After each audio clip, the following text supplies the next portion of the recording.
Hey guys, and welcome back.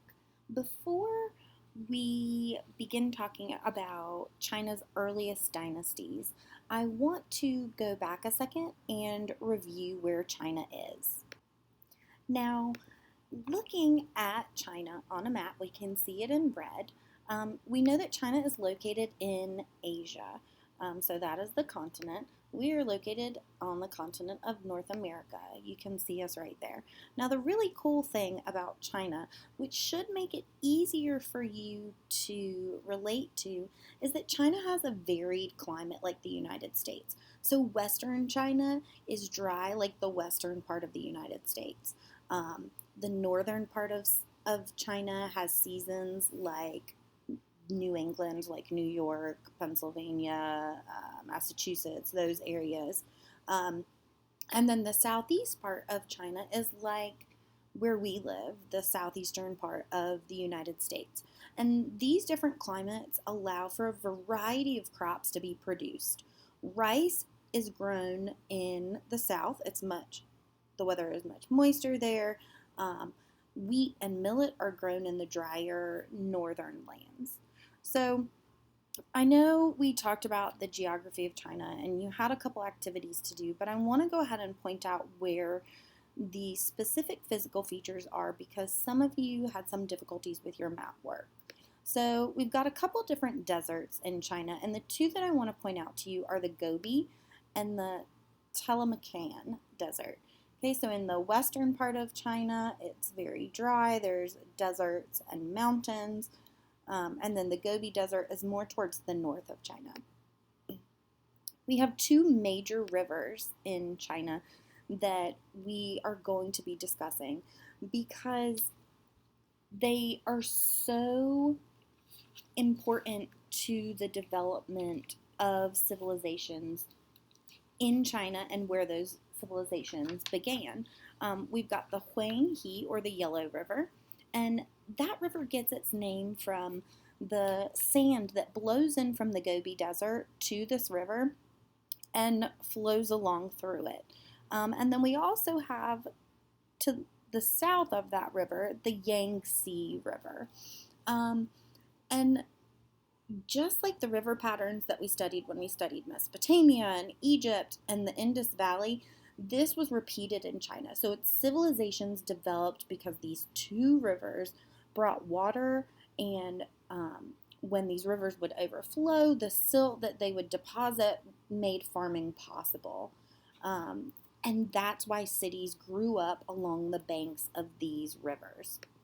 So let's go ahead and take a look at the water that borders China's eastern coast. So we've got the Pacific Ocean, and then as you move more towards into land, we've got a couple different seas.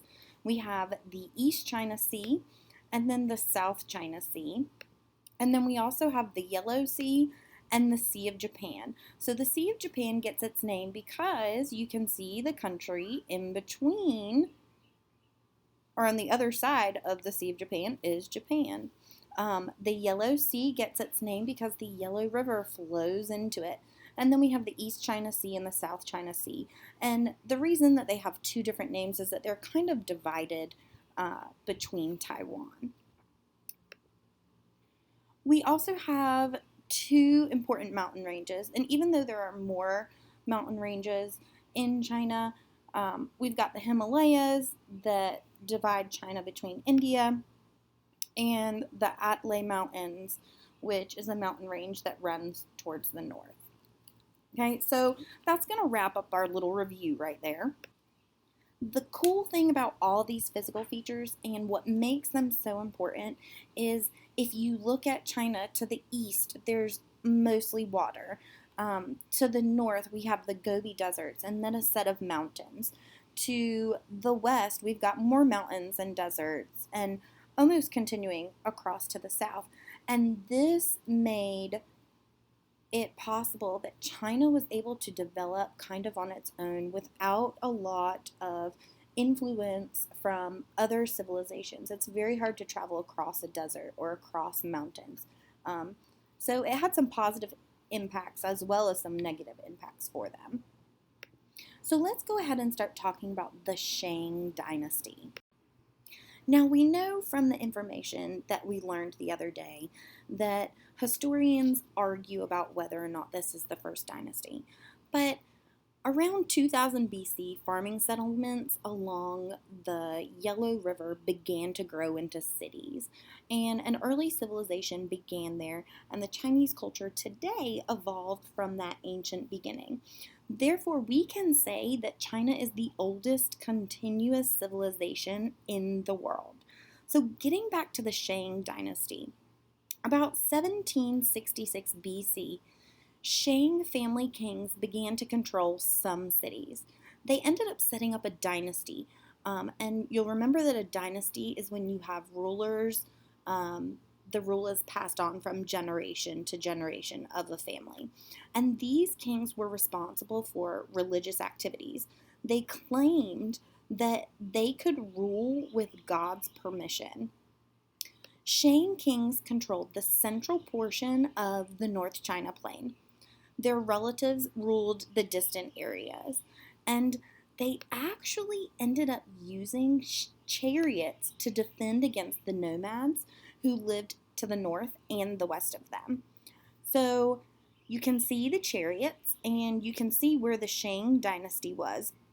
And the nomadic people, called the Zhou, lived to the north and slightly to the west of the Shang dynasty. So let's talk about Shang families. Now, obviously, this civilization, this dynasty was so long ago. There's lots of things that we don't know about them. But historians have been able to find relics from this era which tell us a little bit about these families. In Shang culture, respect for one's parents and ancestors was very, very important. Family was very closely tied to religion. The Chinese believed that the spirits of their ancestors could bring either good fortune to the family or bad fortune. Families paid respect to their father's ancestors by making animal sacrifices in their honor. The men ruled the family.